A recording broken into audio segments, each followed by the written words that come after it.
Docteur Arruda qui vous répondait, Docteur Weiss. Bonsoir, Docteur Weiss.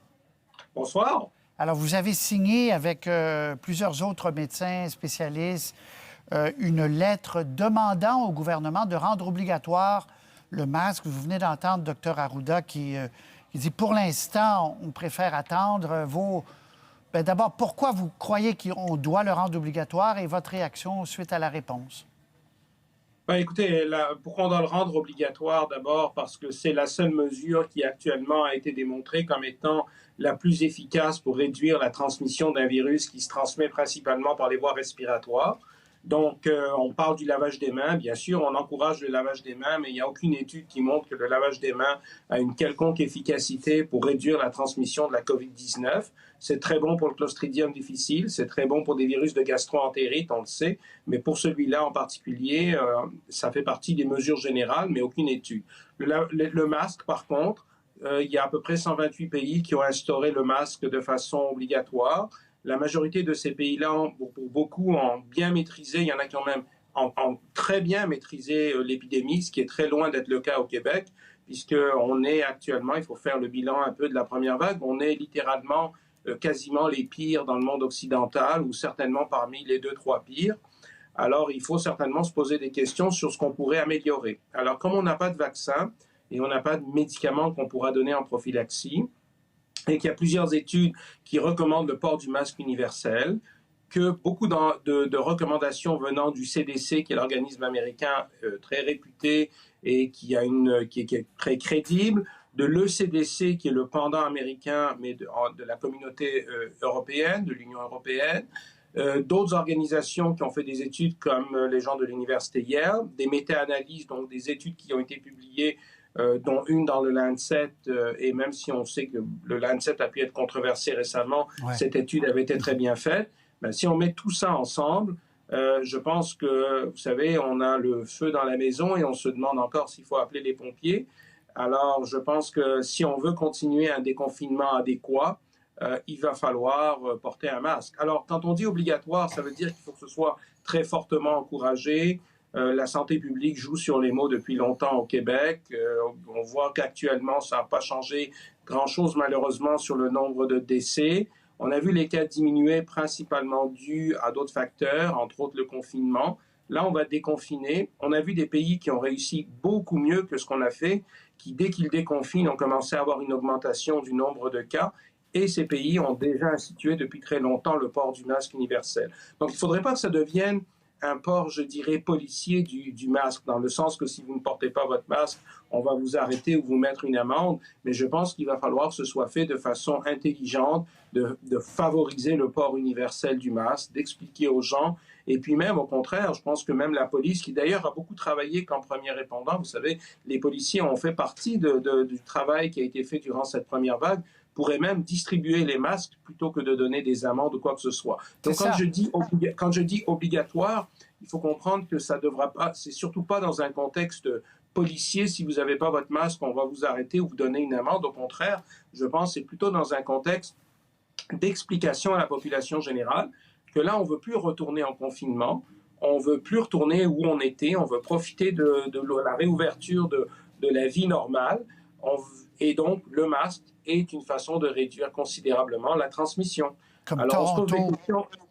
on se pose des questions au Québec où les réponses des autres existent depuis déjà très, très longtemps. Oui, entre autres Toronto qui va, à compter du 8 juillet, dans les transports en commun, le rendre obligatoire. Paris, c'est fait depuis longtemps, New York aussi.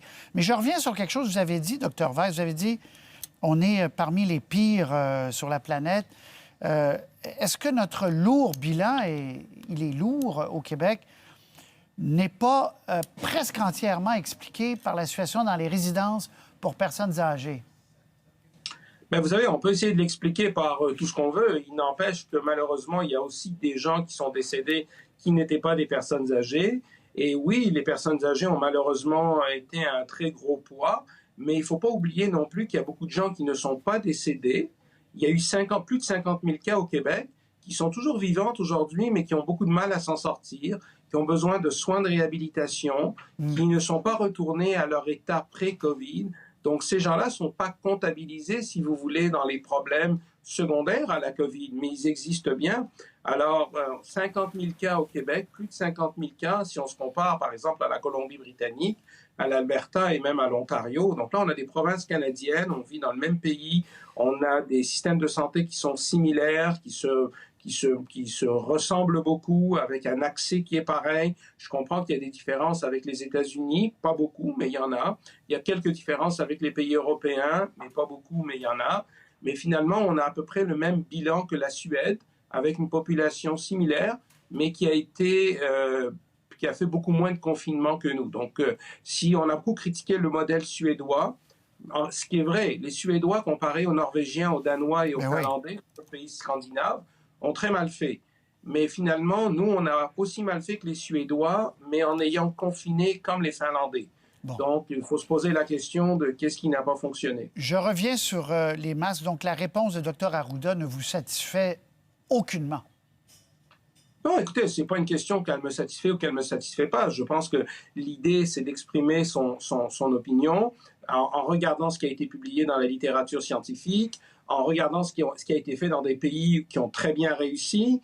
Alors, il faut prendre exemple de ce qui a été fait ailleurs, surtout ceux qui ont été des très bons élèves, et se dire, s'ils l'ont fait, il doit avoir quelque chose qui fonctionne dans cet aspect-là. Donc, c'est tout simplement de prendre ce qui existe actuellement dans la littérature. Vous savez, on encourage le lavage des mains. Mais le lavage des mains, il n'y a aucune étude qui a démontré que c'était efficace, comme je vous ai dit, pour prévenir la COVID-19. La distanciation sociale, vous voyez bien qu'en Europe, on parle d'1 mètre. En Amérique du Nord, on a dit 2 mètres. Aux États-Unis, on dit 6 pieds, ce qui n'est pas tout à fait... Là, vous me renversez. Dr Weiss, vous me renversez. Parce que le lavage des mains, on en parle depuis quoi?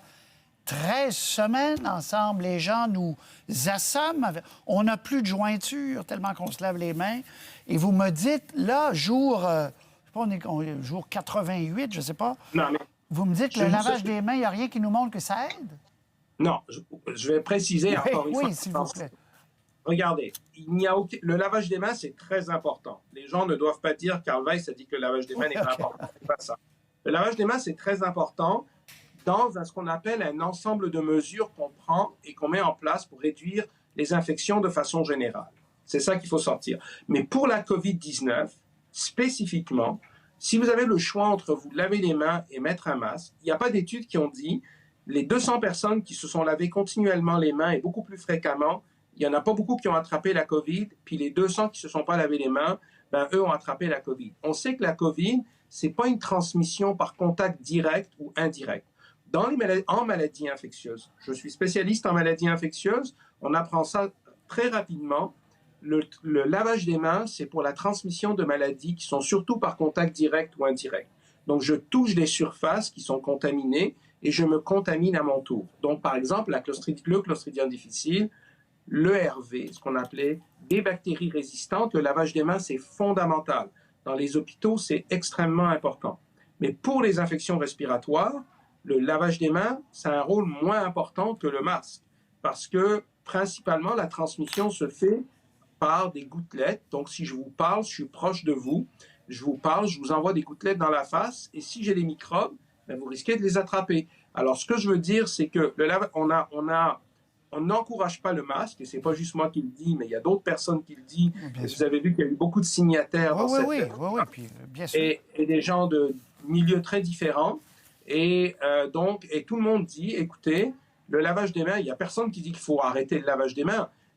Mais le problème, c'est qu'actuellement, il n'y a pas de données qui disent que le lavage des mains, c'est ce qui va réduire de façon importante la pandémie de la COVID-19 transmise par des gouttelettes, qui est un virus respiratoire principalement. Il y a des données qui disent que le masque a beaucoup plus d'efficacité et toutes les données semblent concorder dans ce sens-là. Et 129 pays sur la planète, donc quasiment toute l'Europe, je vous dirais beaucoup de pays du Moyen-Orient, plusieurs pays d'Amérique du Sud, beaucoup de pays en Asie ont institué le port du masque universel. Et les pays qui ont le mieux fait ont le masque universel. Dr Weiss, on va se reparler. On ne prendra pas autant de temps. Ça faisait un bout de temps qu'on ne s'était pas parlé. On va se reparler parce que je vais vous parler des tests sérologiques également, de l'importance de ça. Mais là, on a mis le focus sur le masque et je crois que c'est important de le faire. Merci beaucoup, docteur. Ça me fait plaisir. Bonne soirée. Au revoir.